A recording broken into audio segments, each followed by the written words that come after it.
ونحن على ذلك لمن الشاهدين والشاكرين والذاكرين والحمد لله رب العالمين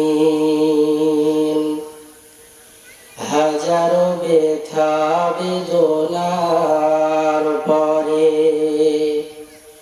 ফিরে আসনি তুমি আপন ঘরে,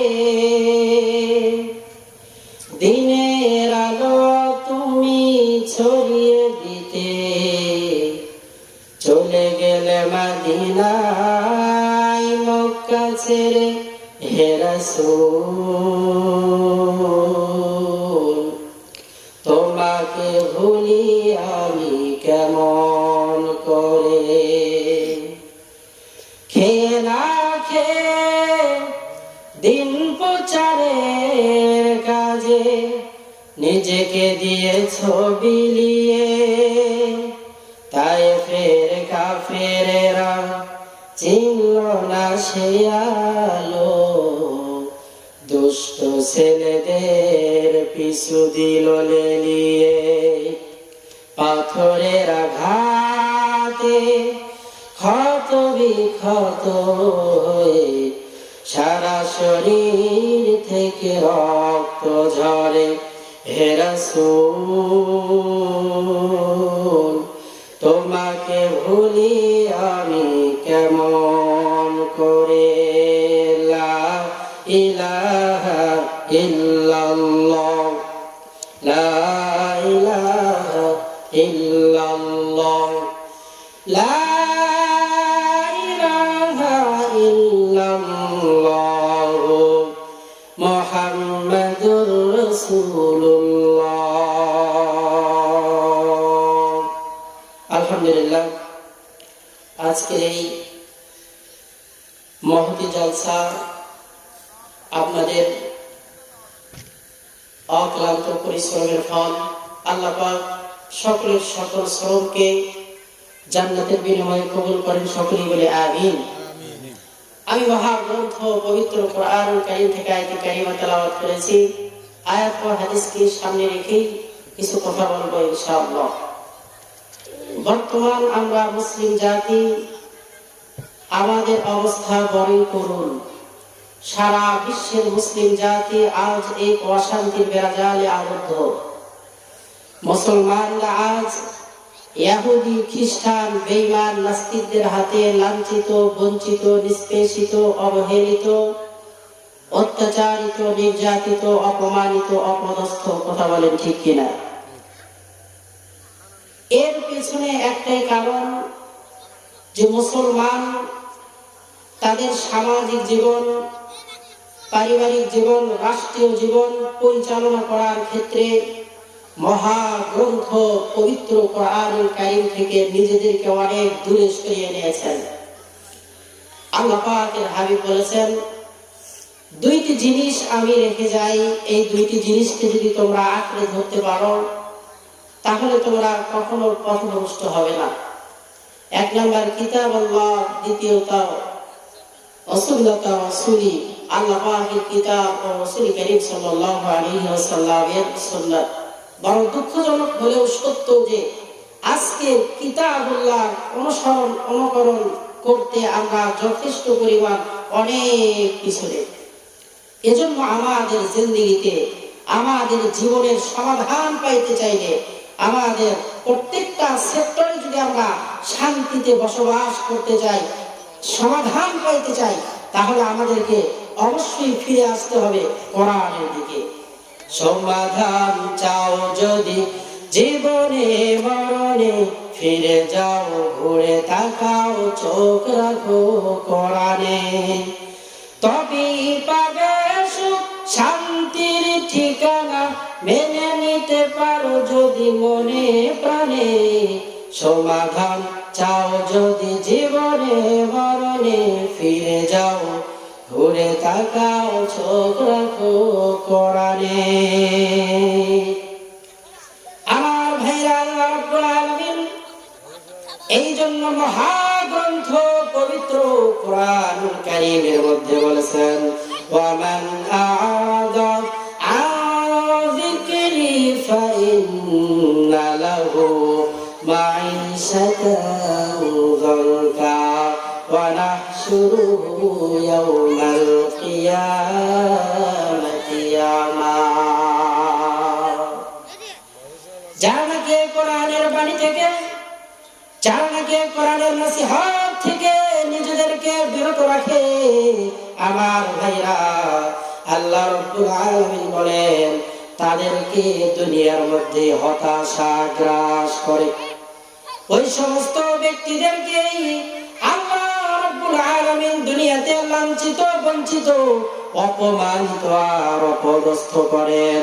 আমার ভাইরা, আল্লাহ রাব্বুল আলামিন বলেন এখানেই শেষ নয়, ওয়ানাহশুরুহু ইয়াউমাল কিয়ামা, আর সমস্ত ব্যক্তিদেরকে আল্লাহ তাআলা অন্ধ বানিয়া কিয়ামতের ময়দানে উঠাবে। ক্বালা রাব্বি লিমা হাশারতানি আ'মা, ওই সমস্ত অন্ধ ব্যক্তিগুলোই আল্লাহ তাআলাকে ডাক দিয়ে বলবে লিমা হাশারতানি আ'মা ওয়া ক্বাদ কুনতু বাসীরা, ও আল্লাহ, দুনিয়াতে আমরা বসবাস করেছি, আমাদের দুই চোখ তো ঠিক ছিল, সব প্রত্যক্ষ করেছি, কিন্তু আজকে ওয়ানাহশুরুহু ইয়াউমাল কিয়ামা, কিয়ামতের ময়দানে আমাদের চক্ষুগুলোকে কেন অন্ধ করে উঠানো হয়েছে? قال كذلك أتتك آياتنا فنسيتها وكذلك اليوم تنسى। আল্লাহ রাব্বুল আলামিন বলে মহাগ্রন্থ পবিত্র কোরআনুল কারীমের আহকাম থেকে তোমরা তোমাদের চোখটাকে ফিরিয়ে নিয়েছিলে, তোমরা তোমাদের হাতটাকে গুটিয়ে নিয়েছিলে, তোমরা তোমাদের পাওটাকে সামনে অগ্রসর করো নাই। এই জন্য আমি আল্লাহ রাব্বুল আলামিন তোমাদের চক্ষুগুলোকে আজ কিয়ামতের ময়দানে অন্ধ করিয়া বানিয়েছি। হাকিকত সে তু দুনিয়া বেখবর হায়, দুনিয়া কি নুমাইশ পর নজর হায় নমি গোয়াম কে আজ দুনিয়া জুদাবাস বাহার কারে কে বাসিবা খোদাবাস চিস্ত দুনিয়া আজ খোদা গাফিল হুদান میں کماسو نکرم فرو زندو زاند آبودر کشتی حلاک کشتی است آب اندر زیر کشتی پشتی است। আমার ভাইরা ভালোভাবে খেয়াল করেন, কোরআন থেকে বিমুখ হওয়া যাবে না। বলখের বাদশা গজনবীর বাদশাহ সুলতান মাহমুদ গজনবী কোরআনুল কারীমকে এমন আজমত আর সম্মান করেছেন, সুলতান মাহমুদ গজনবী, গজনবীর বাদশাহ, তার জীবনের মধ্যে আমলের কোনো অভাব নাই, কারণ সে ছিল ওলিয়ে কামেল, তার জিন্দেগির মধ্যে নেকের কাজের কোনো অভাব নাই। এরপরে সুলতান মাহমুদ গজনবী যখন দুনিয়া থেকে বিদায় নিয়ে চলে গেলেন, কোন একজনকে স্বপ্নের যুগে দেখাইয়া দিয়েছে, ও সুলতান মাহমুদ, তুমি তোমার কবরের ভেতরে কোন হালতে আছো? সুলতান মাহমুদ গজনবী বলে, ও ভাই, আমি তো আমার কবরের মধ্যে জান্নাতের নাজ নিয়ামতের মধ্যে হাবুডুবু খাই। ও সুলতান মাহমুদ, আপনি কি এমন আমল করেছেন যার কারণে কবরখানা আপনার জন্য জান্নাতের বাগান বানিয়ে দেওয়া হয়েছে? সুলতান মাহমুদ গজনবী এবার ডাক দিয়ে বলো, ভাই শোনো শোনো, আমি সুলতান মাহমুদ গজনবীর বাদশাহ, কিন্তু বড় বড় নেক আমলের কারণে আমি নাজাত পাই নাই, ছোট একটা নেক আমলের কারণে নাজাত পেয়েছি। আর এই নেক আমলটা হলো আমি কোরআনের প্রতি সহানুভূতি আর সম্মান দেখিয়েছি। আমি একদিন কোথাও সফরে যাইতেছিলাম, যাইতে যাইতে ক্লান্ত হয়ে পড়েছি। ক্লান্ত হওয়ার পরে এক কামরার ভিতরে গেলাম, যাওয়ার পর দেখি কোরআন আমার পায়ের সামনে। আমি কোরআনকে রেখে বাইরে নিয়ে খাওয়ার জন্য অগ্রসর হইলাম, কিন্তু আমার ইমান আমাকে বারবার বাধা দেয়। ও সুলতান মাহমুদ, তুমি ঘরের ভেতরে থাকবা, আর কোরআন বাইরে থাকবে, চলবে না। এবার সুলতান মাহমুদ কোরআনটারে ঘরের ভেতর রাখিয়া সুলতান মাহমুদ ঘরের বাইরে ঘুমাইলো। আল্লাহ তাআলার কাছে এমন পছন্দ হয়েছে এই আমলের কারণে সুলতান মাহমুদ গজনবীকে আল্লাহ তাআলা তার কবরখানা জান্নাতের বাগান বানিয়ে দিয়েছে। এজন্য কোরআনের পথে আমাদেরকে থাকতে হবে। কোরআনের পথে অবিচল থেকে আমার মরণ যেন হয়। ইমানের পথে অবিচল থেকে আমার মরণ যেন হয়। তোমারই কাছে বিনতি আমার, তোমারই কাছে বিনতি আমার, মহামহিম দয়াময়। কোরআনের পথে অবিচল থেকে আমার মরণ যেন হয়। আমার ভাইরা, আলোচনা সংক্ষিপ্ত, সময় আর নেই।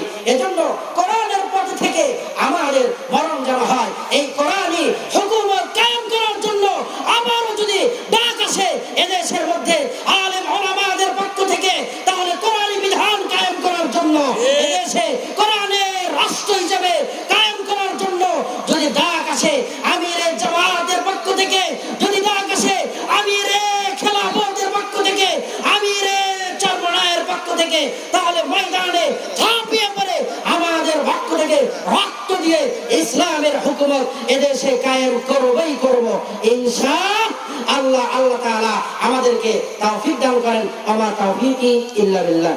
আসসালামু আলাইকুম ওয়া রাহমাতুল্লাহি ওয়া বারাকাতুহু।